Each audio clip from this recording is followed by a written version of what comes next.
Bismillahirrahmanirrahim. Assalamualaikum warahmatullahi wabarakatuh.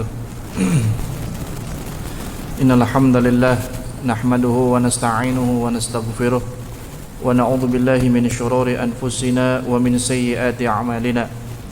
May yahdihillahu fala mudilla lahu wa may yudlil fala hadiya lahu. Asyhadu an la ilaha illallah wahdahu la syarika lahu wa asyhadu anna Muhammadan abduhu wa rasuluh. Ya ayyuhalladzina amanu taqullaha haqqa tuqatih wa la tamutunna illa wa antum muslimun. Ya ayyuhan nasu taqu rabbakumul ladzi khalaqakum min nafsin wahidah wa khalaqa minha zawjaha wa batha minhuma rijalan katsiran wa nisaa'a wa taqullaha alladzi tasaaluna bihi wal arham innallaha kana 'alaikum raqiba. Ya ayyuhalladzina amanu taqullaha wa qulu qawlan sadida yuslih lakum a'malakum wa yaghfir lakum dhunubakum wa may yuti'illaha wa rasulahu faqad faza fawzan 'azima. Amma ba'du fa inna asdaqal hadithi kitabullah wa khairal huda huda Muhammadin sallallahu alaihi wasallam wa syarrul umuri muhdatsatuha fa inna kulla muhdatsatin bid'ah wa kulla bid'atin dhalalah wa kulla dhalalatin finnar. Allahumma fasalli wa sallim ala nabiyil karim wa ala alihi wa sahbihi ajma'in.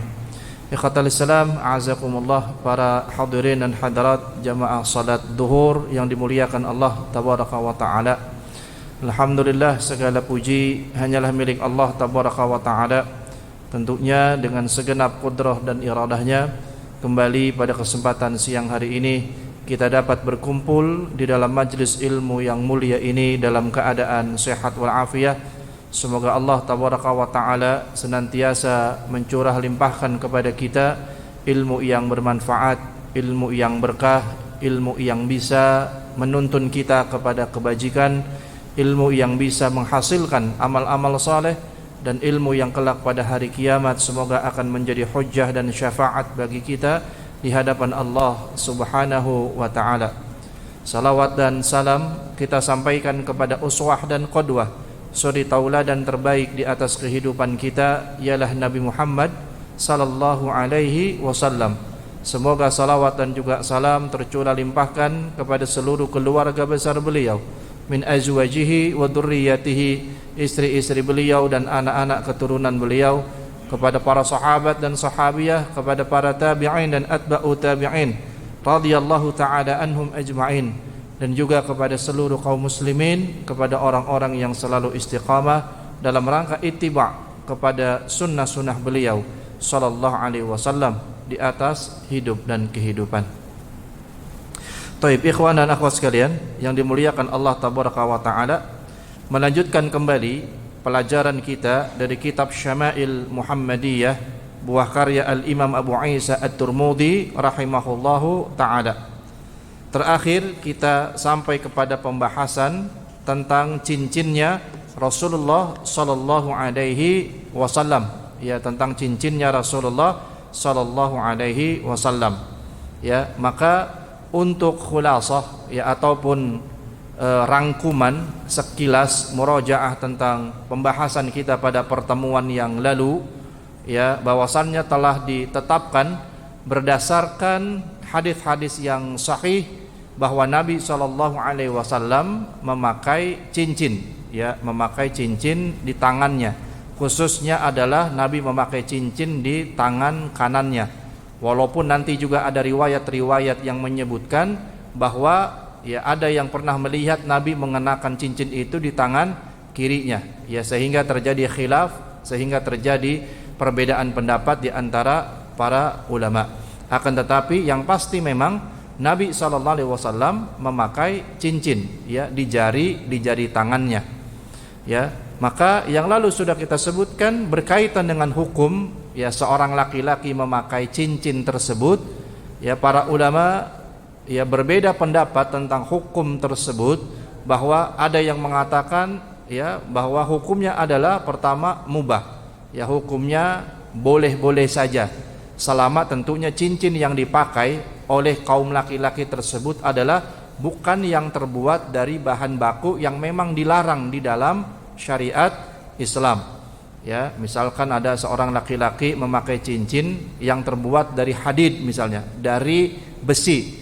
Ya, maka tidak mengapa. Ya, yang kata para ulama hukumnya mubah, boleh-boleh saja. Ya, bagi kaum laki-laki memakai cincin. Namun kalau yang terbuat dari bahan-bahan yang memang diperuntukkan bagi kaum wanita, ya maka tentu haram dipakai oleh kaum laki-laki. Ya, ini hukum yang pertama, yang kemudian para ulama juga sebahagian yang lain mengatakan hukumnya adalah ya dianjurkan memakai cincin jika memang penggunaan cincin itu ada maslahat yang besar di dalam kepentingan agama. Ya, sehingga dianjurkan. Ya, seperti yang dilakukan Nabi SAW. Nabi memakai cincin ya karena ada sesuatu yang memang ya sangat mendesak. Ada sesuatu yang memang amat sangat penting kaitannya dengan syariat agama. Ya, sebagaimana yang sudah kita sebutkan pada pertemuan yang lalu bahwa memang tujuan Nabi SAW memakai cincin di jari tangannya adalah bukan sebagai perhiasan, bukan sebagai keindahan atau barangkali sebagai sesuatu yang hendak akan dia tonjolkan, ya, bermegah-megahan di hadapan mata manusia, bukan. Ya, tapi memang Nabi menggunakan cincin itu kepentingannya adalah kepentingan syariat, kepentingan yang berkaitan dengan perkara dan masalah agama. Ya, yang tidak lain adalah kepentingan itu untuk kepentingan dakwah. Ya, kepentingan dakwah. Ya, yang dimana khususnya adalah berkaitan dengan masalah korespondensi, Pak. Ya, surat menyurat. Ya, dimana pada saat Allah perintahkan kepada Nabi SAW untuk berdakwah secara terang-terangan, berdakwah secara terbuka. Ya, dimana disebutkan di dalam kitab ini ya kurang lebih pada tahun ke-6 Hijriyah, di mana Nabi SAW sudah mulai berdakwah kepada para penguasa-penguasa ajam. Ya, apa ajam artinya? Asing. Ya, penguasa-penguasa asing. Ya, maksudnya adalah penguasa-penguasa raja-raja di luar jazirah Arab, non Arab. Ya, makanya di dalam Al-Quran kan disebutkan kalimat ya a'jamiyun au arabiyun. Ada ya kelompok orang-orang a'jami, artinya orang-orang asing gitu, ya non Arab. Ya, akan tetapi kemudian juga ada kelompok Arabi, orang-orang Arab. Walaupun kata Imam Ibnu Qayyim Al-Jauziyah rahimahullahu taala, maka ya tidaklah dibedakan di mata Allah Subhanahu wa taala antara Arabi wa A'jami. Tidak dibedakan di mata Allah, tidak dibedakan di hadapan Allah. Ya, baik dia dikatakan sebagai orang Arab asli ataupun dikatakan A'jami, orang asing, orang yang non Arab. Sehingga kata Imam Ibnu Qayyim rahimahullahu taala, siapapun mereka, orang-orang yang pertama ya dia beragama Islam, kemudian dia mentauhidkan Allah, mengamalkan sunnah Rasulullah SAW. Dia pun belajar bahasa Arab, bahkan dia pun bisa fasih di dalam berbahasa Arab. Walaupun dia non Arab bahasanya, maka tetap kata Imam Ibnu Qayyim dia disebut sebagai Arabi. Ya, dia laksana seperti orang-orang Arab. Ya, jadi ada memang orang-orang yang mengkasta-kastakan, Mbak. Ya, seolah-olah Islam yang paling terbaik itu katanya Islam mana? Islam Arab. Sedangkan ada orang-orang A'jami, orang-orang asing yang non Arab, ya seolah-olah kastanya di bawah mereka. Tidak. Ya, kata para ulama salaf terdahulu mengatakan tidak adalah bedanya. Sama semua. Ya, mau Anda orang Arab asli ataupun Anda orang non Arab, ya maka bukan itu yang dilihat oleh Allah Subhanahu wa taala. Tapi semua yang dilihat di hadapan Allah adalah berdasarkan keimanan, ketaatan dan ketakwaan kita ya di hadapan Allah tabaraka wa taala. Bukankah Allah sendiri yang menyebutkan inna akramakum indallahi atqakum, sesungguhnya yang paling mulia di antara kalian di sisi Allah tabaraka wa taala adalah yang paling takwa di antara kalian, yang paling bertakwa kata Allah taala, ya bukan yang paling Arab, bukan ya, tapi yang paling apa? Paling bertakwa kepada Allah jalla jalaluhu. Naam. Dan sekali lagi Nabi menggunakan cincin di jari tangannya bukan dalam rangka untuk pamer, untuk bermegah-megahan, ya untuk perhiasan, bukan. Tapi Nabi menggunakan itu sekali lagi kepentingannya adalah kepentingan dakwah, ya, dalam rangka korespondensi, surat menyurat, di mana salah satu bukti keabsahan, keaslian surat itu adalah salah satunya ada cap stempel dari si pengirim surat tersebut, ya, karena disebutkan di sini pada akhir tahun ke-6 Hijriyah, ya, maka tatkala beliau kembali dari Hudaybiyah, bahwa beliau sallallahu alaihi wasallam mengirimkan surat-surat ajakan dakwah tersebut kepada para penguasa-penguasa ajam, ya, para penguasa-penguasa ya di luar Arab tadi, yang non Arab tadi, ya, ada orang-orang Persia, ada orang-orang Romawi dan raja-raja yang lainnya, ya, dan telah sampai kepada Nabi sallallahu alaihi wasallam informasi yang menyebutkan bahwa penguasa-penguasa ajam tersebut, penguasa-penguasa asing tersebut tidak akan mau menerima surat ketika surat itu tidak diberikan stempel resmi, ya, oleh si pengirim surat tersebut. Ya, sama dengan sekarang, Pak, ya, kita korespondensi, surat menyurat dari yayasan A mau hendak kirim surat kepada yayasan B, sehingga yang menerima surat tersebut merasa yakin bahwasannya surat ini memang datang dari yayasan A tadi. Salah satunya apa? Selain kop surat yang jelas, kemudian ada apa? Stempel resmi, ya, dari si pengirim tadi. Sama, ya, di zaman Nabi pun sallallahu alaihi wasallam sudah, ya, dilakukan hal yang demikian ini. Jadi sekali lagi, maka Nabi termasuk kategori hukum yang kedua. Hukum yang pakai cincin itu dianjurkan. Kenapa? Karena memang ada fungsinya, yang fungsinya jelas berkaitan dengan masalah agama, ya. Mungkin kalau kita hari ini, Pak, kaum laki-laki, ya, cuma sekedar sebagai apa? Fashion, ya, sebagai keindahan saja, ya, untuk penampilan saja. Laki-laki ikut-ikutan pakai apa? Cincin, seperti kaum perempuan. Bahkan gak tanggung-tanggung, cincin yang dipakai kaum laki-laki sekarang bahkan terbuat dari apa? Dari dahab, dari emas. Baik emas yang kuning atau yang putih, ya, sama saja hukumnya haram dipakai bagi kaum laki-laki, ya. Tapi trennya, Pak, trennya sudah seperti itu. Laki-laki niru-niru perempuan, perempuan niru-niru laki-laki, ya. Pakaian laki-laki dipakai perempuan, ya. Perhiasan kaum perempuan dipakai oleh kaum laki-laki, pakai kalung, pakai anting, pakai cincin dan lain sebagainya, ya. La haula wala quwata illa billah. Ya, tentu ini adalah, ya, ciri-ciri manusia-manusia akhir zaman yang memang seperti ini, ya. Taib. Kemudian kita lihat hadis nomor ke-91. Haddatsana Muhammad ibnu Yahya qala haddatsana Muhammad ibnu Abdullah al-Ansari qala haddatsani abi an Thumamah an Anas ibnu Malik qala kana naqshu khatami Rasulillah sallallahu alaihi wasallam Muhammadun satrun wa rasulun satrun wallah satrun. Disebutkan dari Muhammad ibnu Yahya telah bercerita kepada kami, ia pun berkata, Muhammad, ia bin Abdullah al-Ansari bercerita kepada kami, ia pun berkata, haddatsani abi, bercerita kepadaku bapakku, ya, an Thumamah, dari Thumamah, an Anas ibnu Malik, dari Anas bin Malik, ia berkata, dikatakan kana naqshu khatami Rasulillah sallallahu alaihi wasallam, adalah ukiran, ya, adalah ukiran yang terdapat pada khatamnya, pada cincinnya Rasulullah sallallahu alaihi wasallam. Jadi cincinnya Nabi itu ada apa, Pak? Ada ukirannya, ya. Jadi ada ukirannya di cincinnya Nabi, di mata cincinnya Nabi itu ada ukirannya, ya. Apa yang tertulis di sana? Muhammadun satrun. Ada, ya, dalam ukirannya itu bertuliskan Muhammad dalam satu baris. Wa rasulun satrun, kemudian baris berikutnya bertuliskan Rasul. Wallahu satrun, dan baris berikutnya adalah Allah. Jadi kalau diurutkan adalah ada 3 baris. Kalau disusun berarti tulisannya berbunyi apa? Muhammad, Rasul, Allah, ya. Jadi cincinnya Nabi coraknya demikian, Pak. Ada 3 baris, ya. Baris pertama Muhammad, baris kedua Rasul, baris ketiga Allah.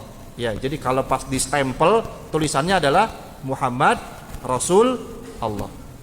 Ya, jadi itu ukiran yang ada pada cincinnya Rasulullah sallallahu alaihi wa ala alihi wasallam.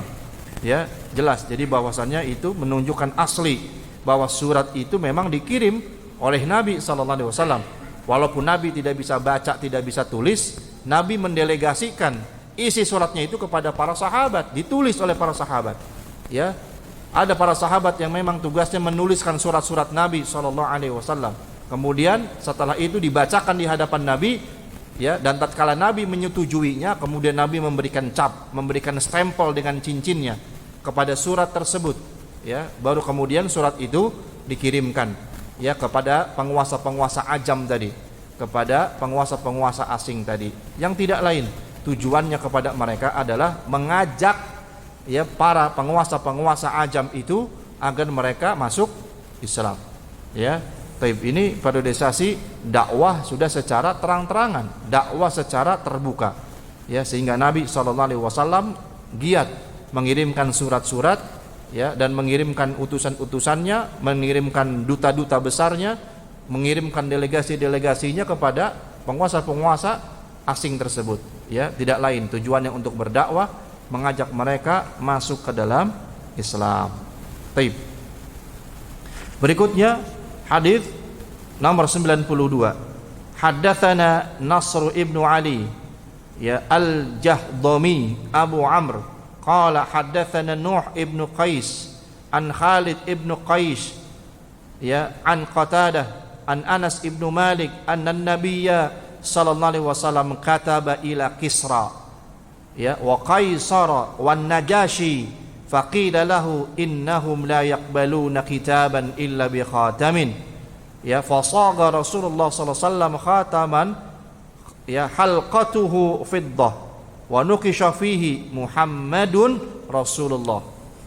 Riwayat yang berikutnya, Nasr ibnu Ali Al-Jahdami, ya, Abu Amr bercerita kepada kami, ia berkata, Nuh ibnu Qais bercerita kepada kami dari Khalid ibnu Qais, ya, bercerita kepada kami an Qatadah, dari Qatadah, an Anas ibnu Malik, dari Anas ibnu Malik, ya, radhiyallahu taala anhum ajma'in, anna an-nabiy sallallahu alaihi wasallam kataba ila Kisra wa Qaisar wan Najashi faqila lahu, adalah Nabi sallallahu alaihi wasallam pernah menuliskan surat, berkorespondensi, ya, menulis surat kepada penguasa negeri Persia, kepada penguasa negeri Romawi, dan juga kepada penguasa negeri Syria, dan juga Habasyah, ya, dan juga apa? Habasyah, ya. Naam.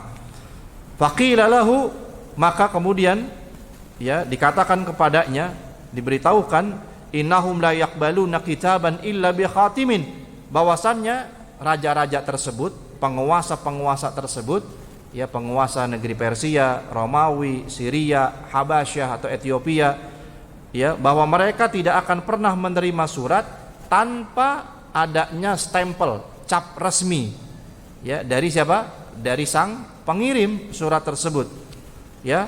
Fasaga Rasulullah sallallahu alaihi wasallam khataman halqatuhu fiddah wa nukisha fihi Muhammadun Rasulullah. Lalu Nabi sallallahu alaihi wasallam pun membuat sebuah cincin, ya, yang cincinnya Nabi itu terbuat dari apa? Halqatuhu fiddah, ya, terbuat dari perak. Cincinnya Nabi sallallahu alaihi wasallam terbuat dari perak, ya, dan kemudian pada ukirannya itu tertulis tadi, ya, 3 baris, ya, tulisannya berbunyi Muhammadun Rasulullah, ya, Muhammad Rasul Allah, ya. Jadi terbuat dari perak, ya, cincin yang dipakai oleh Nabi sallallahu alaihi wasallam yang ukirannya tadi Muhammad Rasul Allah, ya. Tidak lain, sekali lagi, tujuannya Nabi bikin cincin, membuat cincin, memakai cincin adalah tujuannya untuk apa? Tadi surat menyurat, ya, sebagai stempel resmi bahwa itu adalah datang dari Rasulullah sallallahu alaihi wa ala alihi wasallam, ya. Naam. Hadis nomor 93. Haddatsana Ishaq ibnu Mansur qala haddatsana Sa'id ibnu Amir wal Hajjaj ibnu Minhal an Hammam an ibni Jurayj an Zuhri an Anas ibnu Malik anna an-nabiy sallallahu alaihi wasallam kana idza dakhalal khala naza'a khatamahu. Ya, hadis berikut ini mengajarkan kepada kita Pak satu adab ya, satu adab dan akhlak yang ditunjukkan oleh Rasulullah SAW. Beliau ajarkan kepada kita. Dikatakan Ishaq ibnu Mansur bercerita kepada kami, ia pun berkata, Sa'id ibnu Amir ya, dan juga Hajjaj bin Minhal dari Hammam, dari Ibnu Juraij ya, dari Az-Zuhri, dari Anas ibnu Malik ya, radhiyallahu taala anhum ajma'in, anna nabiyya sallallahu alaihi wasallam, adalah Nabi sallallahu alaihi wasallam, kana idza dakhala al-khala, apabila Nabi SAW masuk ke dalam al-khala, tempat yang kosong, maksudnya adalah kamar mandi ya, adalah Nabi masuk ke dalam kamar mandi, naza'a khatamahu, Nabi SAW melepas cincinnya. Nabi ketika masuk ke dalam kamar mandi melepas cincinnya ya, khususnya adalah kamar mandi yang memang digunakan sebagai tempat buang air Pak ya, maka dilepas sama Nabi SAW. Makanul khala, tempat kosong ya, maka disebut kalau diterjemahkan begitu, al khala itu kosong, makanul khala tempat yang kosong. Memang kamar mandi itu sepi harusnya gitu ya, maka disebut dengan tempat yang kosong, sepi, tidak ada suara-suara ya, tidak ada lantunan-lantunan, tidak ada senandung-senandung, tidak ada nyanyian-nyanyian di dalam kamar mandi. Tapi justru orang sekarang Pak, konsernya di mana Pak? Di kamar mandi gitu kan ya, nyanyi ya, wah, sambil bicara, sambil ngobrol dan lain sebagainya ya, tidak boleh itu dilakukan di mana? Di kamar mandi ya. Makanya tatkala Nabi SAW berada di kamar mandi, Nabi masuk melepaskan cincinnya. Kenapa? Karena jelas di dalam cincinnya itu ada nama beliau dan juga ada nama Allahu Rabbul Alamin ya. Makanya kata Islam, saran ana juga khususnya bagi kita ini kan sekarang barangkali ya, di handphone kita itu ada apa itu ya, ada mushaf Al-Quran. Kita suka baca Al-Quran melalui apa? Handphone ya, maka perlu diperhatikan juga ya, kalaulah memang hendak akan masuk kamar mandi ya, khususnya adalah kamar mandi yang memang ada tempat buang airnya, alangkah baiknya handphone itu tidak disertakan ya, ditaruh dulu atau dititipkan dulu, karena ya di dalam handphone kita itu ada apa ya, ada mushaf Al-Quran yang memang secara digital ya, ataupun ada di dalam situ ada aplikasi-aplikasi hadis-hadis Nabi misalnya sallallahu alaihi wasallam ya. Maka untuk menghindari itu lebih baik ya, handphone jangan dibawa kemana Pak? Ke kamar mandi ya, apalagi sampai kita pakai perhiasan-perhiasan yang memang ada asma Allah, ada nama Allahnya, ada nama Nabi Muhammadnya sallallahu alaihi wasallam ya, maka nggak boleh masuk ke dalam kamar mandi ya. Makanya tadi Nabi ya disebutkan ketika masuk ke dalam kamar mandi ya, maka Nabi melepaskan cincinnya yang dia pakai, dilepaskan oleh Nabi sallallahu alaihi wasallam, tentu dalam rangka mengagungkan asma Allah dan dalam rangka mengagungkan ya Rasulullah sallallahu alaihi wasallam yang terukir di cincin tersebut. Naam. Kemudian hadis nomor 94 ya, satu lagi. Haddatsana Ishaq ibnu Mansur qala haddatsana Abdullah ibnu Numair qala haddatsana Ubaidullah ibnu Umar an-Nafi' ad ibn Umar qala ittakhadha Rasulullah sallallahu alaihi wasallam khataman min wariqin fakana fi yadihi thumma kana fi yadi Abi Bakrin wa yadi Umar thumma kana fi yadi Uthman hatta waqa'a fi bi'ri arisin naqshuhu Muhammadun Rasulullah ya. Disebutkan ya hadis nomor ke-94 ya, hadis terakhir pada bab ke-12 ini. Ishaq ibnu Mansur bercerita kepada kami, ia berkata, Abdullah bin Numair bercerita kepada kami, ia berkata, Ubaidullah bin Umar bercerita kepada kami dari Nafi', dari Abdullah bin Umar radhiyallahu taala anhuma, berkata, ittaqada Rasulullah sallallahu alaihi wasallam khataman min wariqin. Rasulullah sallallahu alaihi wasallam itu memakai cincin yang bahan bakunya terbuat dari perak. Fakana fi yadihi thumma kana fi yadi Abi Bakrin ya, yang beliau pakai semasa hidup Nabi sallallahu alaihi wasallam. Kemudian setelah Nabi SAW meninggal dunia, setelah Nabi wafat, maka cincin tersebut dipegang, dibawa oleh siapa? Abu Bakar Siddiq radhiyallahu taala anhu. Cincin itu diwariskan kepada Abu Bakar. Abu Bakar yang pegang. Ya, Abu Bakar yang pegang. Sama fungsinya, digunakan untuk ya korespondensi tadi, surat menyurat tadi, dijadikan sebagai cap, ya, stempel oleh Khalifah Amirul Mukminin Abu Bakar Siddiq radhiyallahu taala anhu. Waya di Umar, setelah Abu Bakar wafat, diangkat Umar menjadi Amirul Mukminin, maka kemudian cincin itu dipegang oleh Umar bin Khattab radhiyallahu taala anhu. Tsumma kana fi yadi Utsman. Kemudian setelah itu ya dipegang pada khalifah berikutnya oleh Utsman ibnu Affan radhiyallahu taala anhu hatta waqa'a fi bi'ri Aris, sampai satu ketika ya cincin itu jatuh di dalam sumur Aris namanya. Fi bi'rin Arisin, di dalam sumur Aris. Ya. Naqsuhu Muhammadun Rasulullah, yang sekali lagi di cincin itu ukirannya adalah ya bertuliskan Muhammadun Rasulullah. Ya. Tayyib. Maka sumur Aris itu ya adalah sumur yang dikatakan oleh pensyarah hadis ini terletak di sebuah taman di dekat Masjid Kuba. Ya, sumur Aris itu adalah satu wilayah, ya satu sumur maksudnya yang terletak di sebuah taman dekat dengan Masjid Kuba. Ya, bahwa disebutkan dalam riwayat, dikisahkan bahwa Utsman bin Affan radhiyallahu taala anhu melepas cincin tersebut di dekat sumur.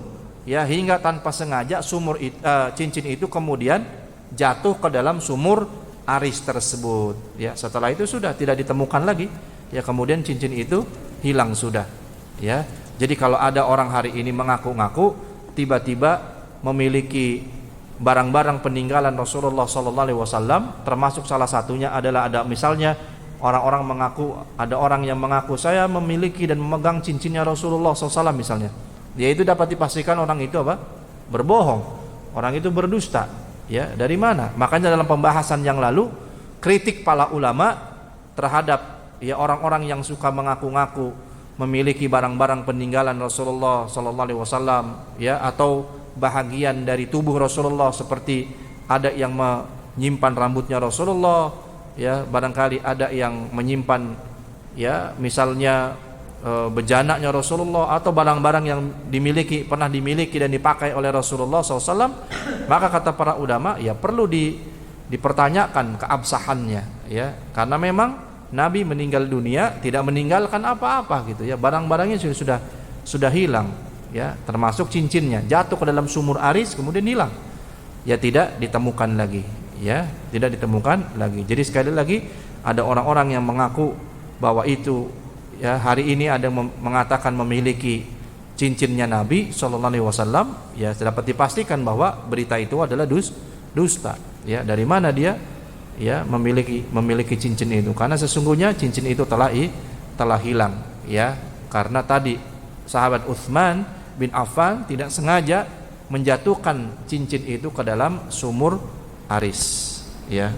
Baik, barakallahu fikum ya ikhwatal Islam, semoga pembahasan kita ini bermanfaat ya. Insyaallah kita akan sambung kembali pada pertemuan yang berikutnya ya. Jadi demikianlah tentang motif ya dari cincinnya Nabi SAW. Bagaimana motifnya, tulisannya tadi ya, dan insyaallah pada bab yang berikutnya ya akan dijelaskan lebih rinci lagi tentang cara bercincinnya Rasulullah SAW ya, tentang cara memakai cincinnya Rasulullah sallallahu alaihi wasallam. Taib ya, barakallahu fikum, semoga bermanfaat. Subhanakallahumma bihamdika asyhadu an la ilaha illa anta astaghfiruka wa atubu ilaik. Hadanallahu wa iyyakum ajma'in. Wassalamualaikum warahmatullahi wabarakatuh.